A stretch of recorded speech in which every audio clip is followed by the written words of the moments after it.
mostly in our hill enclosure like today. We've got the cows and their calves, some of our gelded males, whilst the rest of the herd are either out free-ranging in the mountains or over at our second site.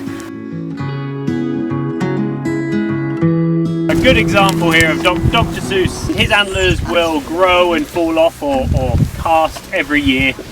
So they'll start growing around April time, and while they're growing they're covered in this velvet. So you can see parts of his antlers are quite furry. Under that fur is skin like full of blood vessels that supply loads of blood to the growing bone underneath. They'll take about 5 months to grow, and at peak they can grow up to about 3 inches a week. So it's one of the fastest growing natural tissues in the animal world.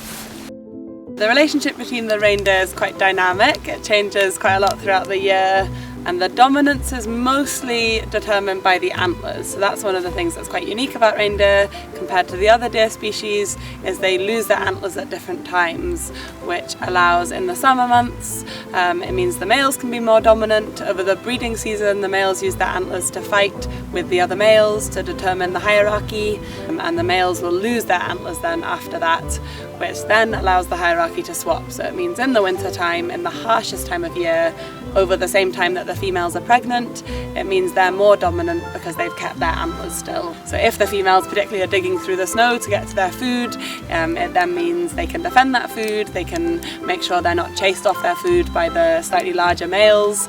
The reindeer are a very social animal. They're very much a herd animal, but generally the only time they're tactile with each other is the mothers and calves. So you'll often see them sharing a pile of food, but other than that you wouldn't usually see them kind of interacting quite so closely together.